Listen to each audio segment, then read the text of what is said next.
responsibility is to lead the lobbying efforts of the Central Ohio Rescue and Restore Coalition, which we call it CORSI for short. And CORSI is a coalition. It serves as the local comprehensive response to human trafficking here in our community. So it's a coalition of 90 member organizations, a whole slew of nonprofits and government entities and churches who work together collaboratively to address human trafficking by providing victim services, lobbying for stronger human trafficking laws, running our 24/7 local human trafficking emergency hotline, and a lot of public awareness efforts. I work with American Indian Indigenous students in order to promote Indigenous cultures, history, awareness on campus.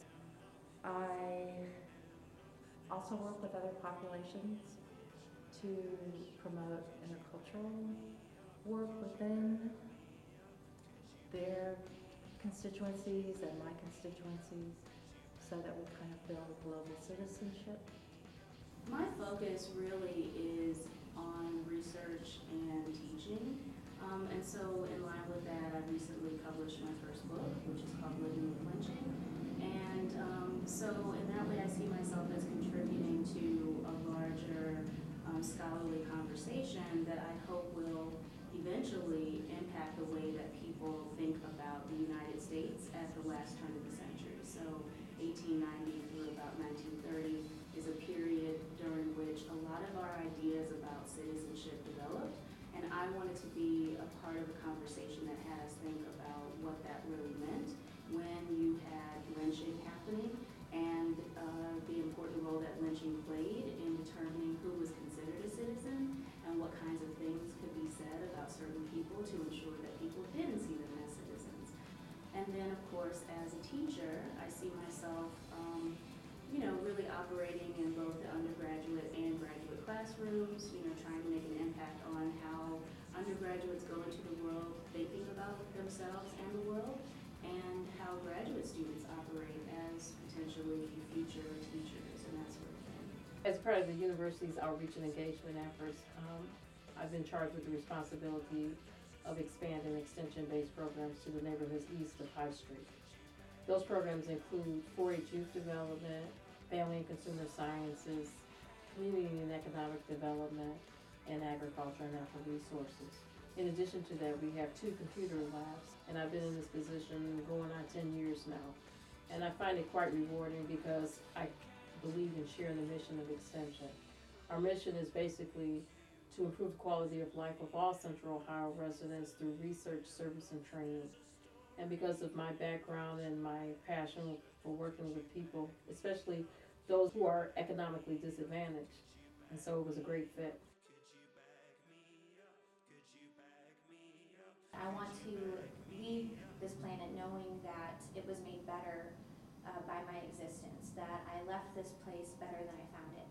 So in my senior year of college, I decided that I was tired of waiting for the universe to drop a destiny in my lap and decided to find a destiny for myself. So I spent a summer researching a lot of injustice issues, things like rape, gender discrimination, immigrant discrimination, child abuse, and then I found human trafficking, which is unfortunately a combination of all of those most tragic issues. I've been an advocate for several years.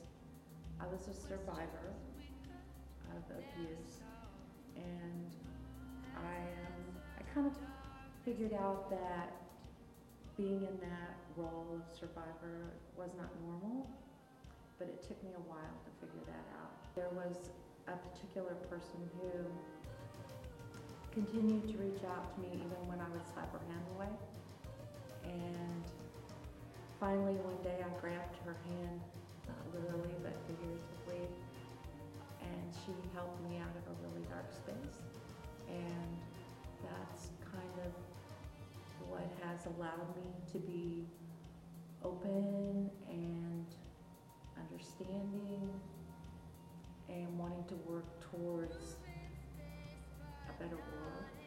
When I was an undergraduate, I lived in a small living unit called the Women's House, and we did programming on women's issues, body image stuff, rape prevention and survival, that kind of thing.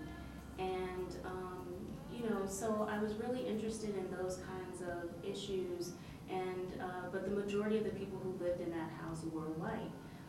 And for most of the time I lived in that house, this became interesting because the year that I started living in the Women's House was also the first year that the House of Black Culture became co-ed. So I could have chosen for the first time to live in the House of Black Culture. So the fact that I didn't raised certain kinds of questions. And so the fact that it did was interesting to me, right? It was kind of like, okay, there are certain points at which blacks want me to acknowledge that I'm black only, and there are certain points when white women want me to pretend that I'm only a woman and not a black woman. So that was a really interesting issue for me. As I went to graduate school with those kinds of questions in my head, I wanted to basically look at both black and white women's writing.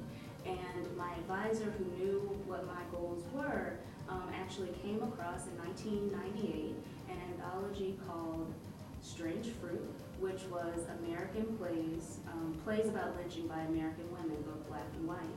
And so that's what led her to give me that anthology. And basically, I thought that lynching was one of those issues that black and white women came together on.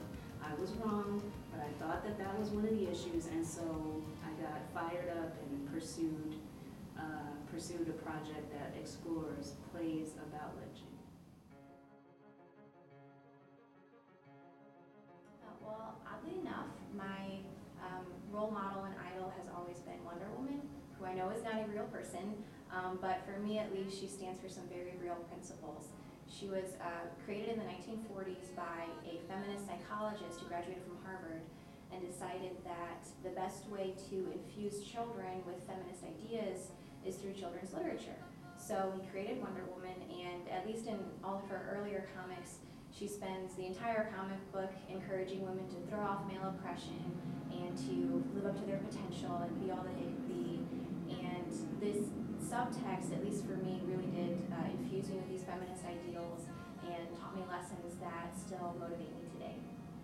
Because of the time period I grew up, growing up in Oklahoma, being an indigenous woman, Cherokee woman, I was still considered a woman of color. So growing up at the time I grew up, that put all people of color kind of on one side of town, and then white people were on the other side, and I was always on the other side.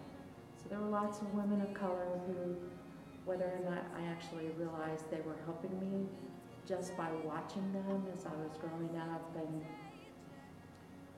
then as I started my healing process, I really was able to open up and see that there are just lots of wonderful, fabulous women who, if you can just talk to them and tell your story and let them get to know you, they really are mostly willing to work with you on a special project, or sometimes just become your friend for life and just go blazing through.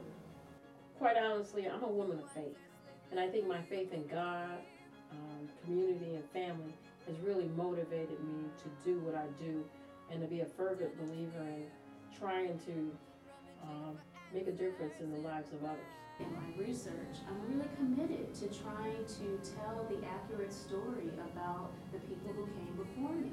So my concerns about doing good work are not about, how does the profession see me? It's really about trying to do justice to the people that I'm studying. I'm studying lynching. I'm studying the people who, had lynching define their everyday lives, right? Even though they survived, even though it wasn't them who died, it's defining their everyday life. And so I'm very committed to trying to do justice to them and the kinds of things that they told us about what it meant to live that kind of life. Well, I really love working with students, and obviously I don't just work with Indigenous students, I work with lots of different kinds of students, and that really can keep me motivated. And we forged a really great partnership with the Fisher College of Business and Morris College of Law. They send between 40 to 60 students to provide free tax preparation services for low to moderate income working families.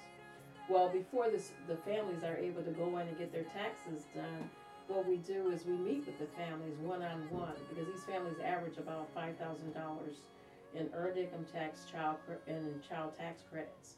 And so as a result, we have a small window of opportunity to encourage them to use this money wisely.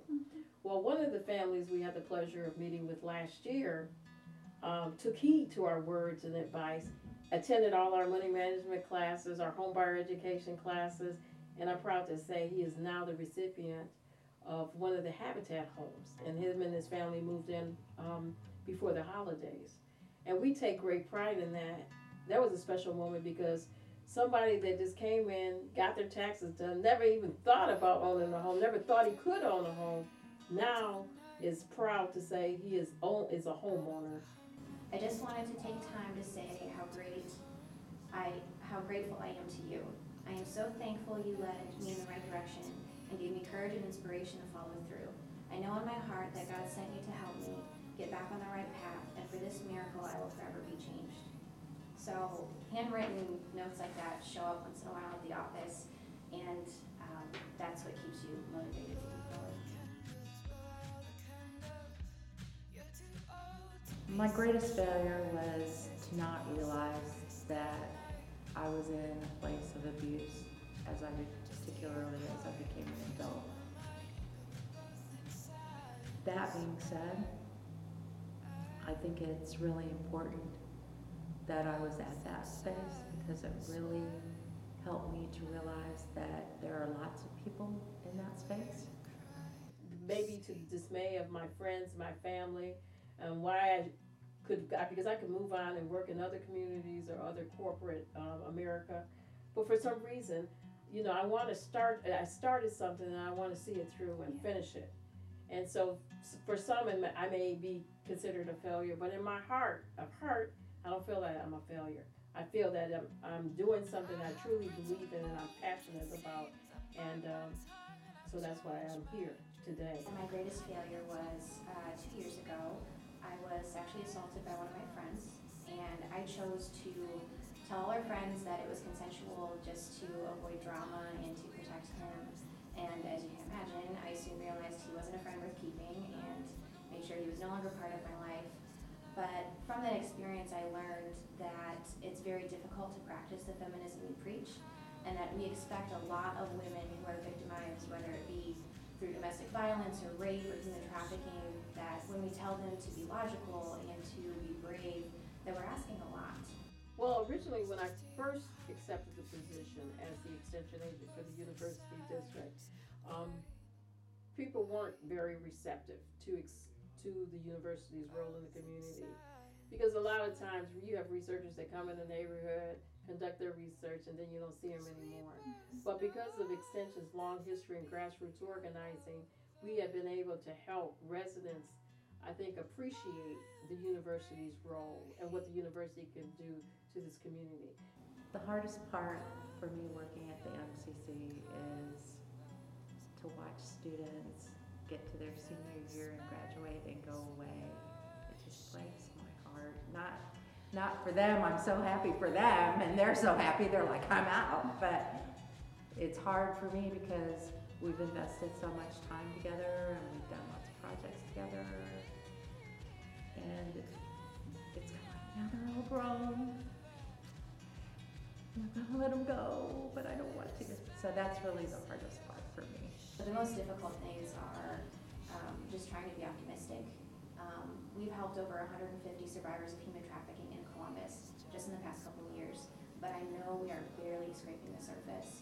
And to know that, we've helped those few people, but those other people are still suffering and still dying, and there's nothing I can do because I'm doing all that I can. And then still going home to my warm bed at night to go to sleep and try to sleep, that's the hardest part sometimes. The hardest part would probably be realizing that not everyone comes to college for the reason that I think they should. To encounter students so routinely who think that the most important thing I have to offer them is a grade is really disheartening, because it suggests that they don't understand the reality of what the resources available to them are. This university offers them resources that go far beyond a piece of paper called a degree and far beyond a transcript with some grades on it.